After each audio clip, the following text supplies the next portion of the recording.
हाँ है ना, इनका एरिया वहाँ भी चल रहे हैं। जी जी, इनका यही है सर, इनका तो यही इनका है है भी यही। जी। और गंगानगर की बात करें, गंगानगर में भी चल रहे हैं, यहाँ बॉर्डर पे ही गंगानगर है, वहाँ भी यही हालात हैं। तो ये पूरी तरह से एक दिन एक अखबार में छपाया था गया कि विधानसभा में सवाल हुआ और सारे सवाल वो भी सही पाए गए। ये विधानसभा में सवाल ही मेरे से तो अप्रूव हुआ नहीं। हमारे विधायक ने किया था। हाँ, वो हनुमानगढ़ का था, खबर गंगानगर की थी। हाँ गंगानगर का मेरे हाथों से विधानसभा का प्रश्न अप्रूव होकर जाता है, मेरे हाथों से तो हुआ नहीं। तो वो खैर कोई बात नहीं, अखबार वाले लगा दिया उन्होंने।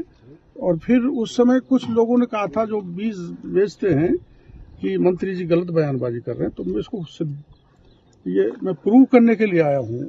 और मैं बड़े विश्वास के साथ कह सकता हूँ, 15 दिन से मेरी टीम यहाँ पर लगी हुई थी कि बीज उगाया नहीं जाता, बीज किसानों को दिया नहीं जाता।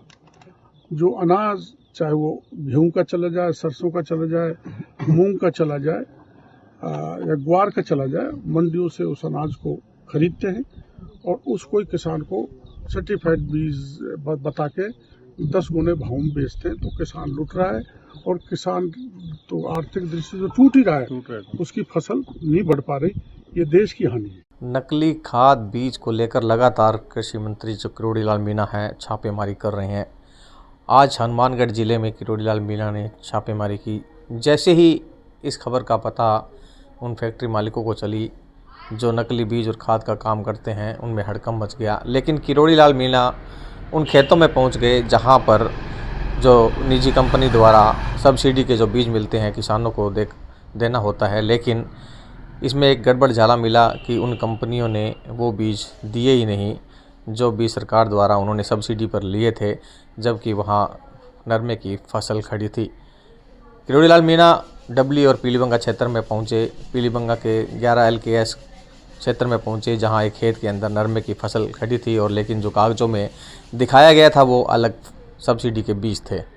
साथ ही जिस किसान के साथ मांग पत्र जो तैयार किया जाना था वो किसान ही वहाँ मौजूद नहीं था। मतलब झूठे कागजात तैयार कर कर सरकार से बीज खरीद लिए और दूसरी फसल उन्हें नकली बीज तैयार कर कर किसानों को बेच दिया।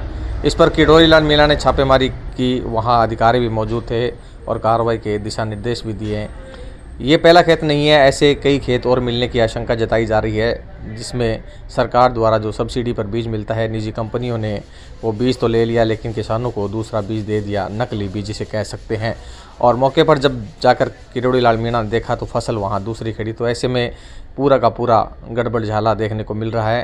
किरोड़ी लाल मीणा ने स्पष्ट किया है कि वे जो किसानों के सामने नकली बीज खाद की समस्या आती है उनको हरगिज़ नहीं रहने दिया जाएगा, और जो निजी कंपनियां लगातार नकली बीज बेचकर मुनाफा कमा रही है उनके ऊपर कड़ी से कड़ी कार्रवाई की जाएगी। देखना होगा कि आज की इस कार्रवाई के बाद में उन निजी कंपनियों में क्या हलचल होती है जो कि इस तरह से नकली बीज जो बीज है सब्सिडी का बीज सरकार से खरीदती है और दूसरा बीज नकली बीज जो है किसानों को दे रही है। हालांकि किरोड़ी लाल मीणा ने अपना रुख स्पष्ट कर दिया है कि वे हरगिज़ ऐसा भ्रष्टाचार नहीं होने देंगे। कैमरा पर्सन जाकिर के साथ गुलाम नबी, हनुमानगढ़।